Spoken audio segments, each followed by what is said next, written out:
On the evening of July 16, 1999, a single-engine Piper Saratoga disappeared from radar screens over the Atlantic Ocean south of Martha's Vineyard. On board were John F. Kennedy Jr., his wife Carolyn Bessette Kennedy, and her sister Lauren Bessette. All three were killed. In the years since, the public has never stopped being drawn to the story of John and Carolyn, a couple who represented something rare and magnetic in American life.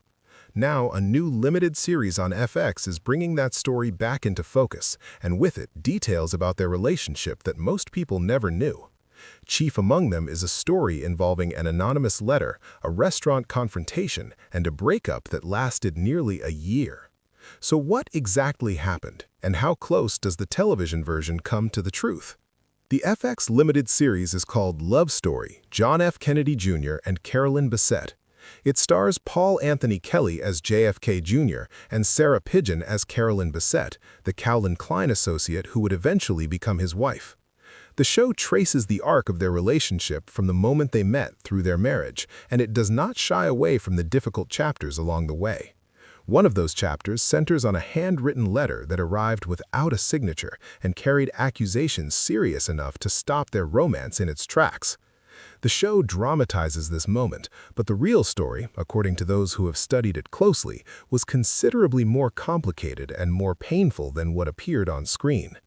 The series is based on a 2024 book written by author Elizabeth Beller. The book is titled Once Upon a Time, The Captivating Life of Carolyn Bessette Kennedy, and it draws on years of research into a woman who was famously private, rarely gave interviews, and left behind very little in the way of a public record. Beller's work represents one of the more thorough attempts to reconstruct Carolyn's life from the inside out, and when it comes to the anonymous letter, Beller does not treat it as a footnote, she treats it as a turning point. But what precisely did that letter say? According to Beller, the letter arrived early in John and Carolyn's relationship, around 1992. The anonymous author made a series of claims designed to undermine Carolyn in John's eyes. The letter alleged that she was a social climber, that she used people to get what she wanted, that she had a history of questionable relationships, and that her interest in John was driven by ambition rather than genuine feeling. The letter also alleged drug use and painted a picture of a woman whose motives could not be trusted. For someone in John Kennedy's position, those kinds of allegations carried weight. He had grown up surrounded by people who wanted something from the Kennedy name, and he had been trained from an early age to be cautious about exactly that kind of person. So when the letter arrived, he did not dismiss it, he took it seriously. That raises an obvious question. Who sent the letter, and why would someone go to the trouble of writing it anonymously? Beller addresses this directly in her book. She writes that the author of the letter was someone from John's own social circle, a person who came from the world of boarding schools, Ivy League universities, and old-money New York families. The author did not reveal their identity to John at the time, and for years the letter remained anonymous. It was only later, according to Beller, that Carolyn herself figured out who had written it. Once she knew, she cut that person out of her life entirely. Beller describes Carolyn as having frozen them out, a response that suggests the discovery was both confirmation and closure. But before any of that happened, the damage had already been done. The confrontation came at a Manhattan restaurant called El Teddy's. John had read the letter, and rather than give Carolyn the benefit of the doubt or approach the situation with an open conversation, he went into the dinner already having formed a judgment.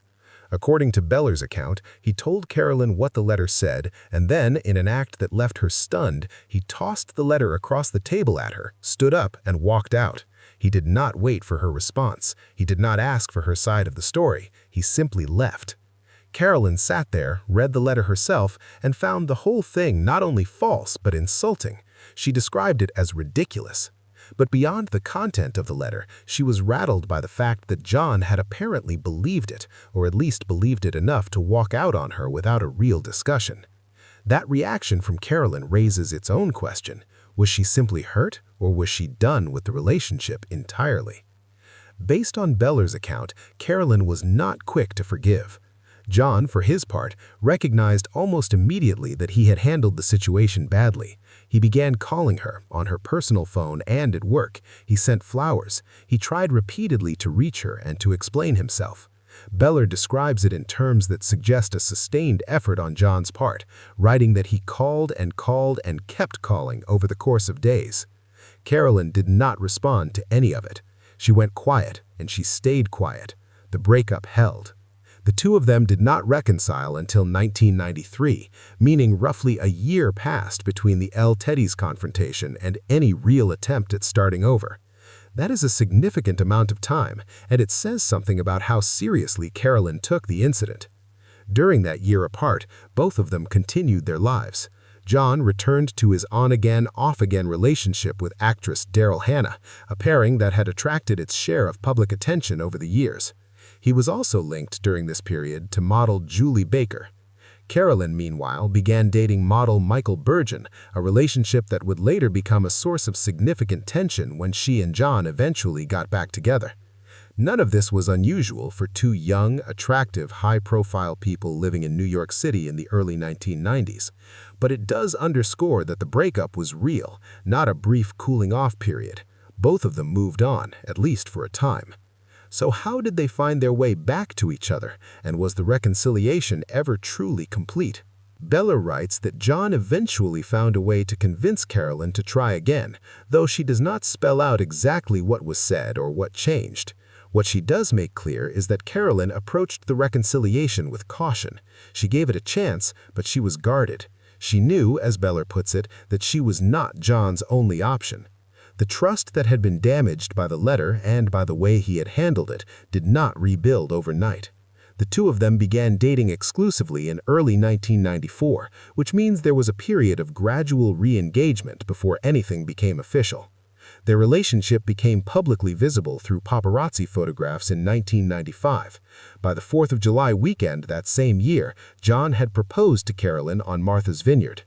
They were married on September 21, 1996, in a private ceremony on Cumberland Island off the coast of Georgia. The wedding was so carefully kept from public view that most of the world did not know it had happened until after the fact. For a couple who had spent years being photographed without their consent and dissected in the tabloid press, the secrecy felt entirely intentional. It was one of the few major events of their shared life that they managed to control completely. The FX series dramatizes the anonymous letter episode, but it compresses the timeline and softens the aftermath. In the show, the confrontation and reconciliation happen relatively quickly. John shows up at Carolyn's apartment, apologizes, and they make up. The emotional damage is real, but contained.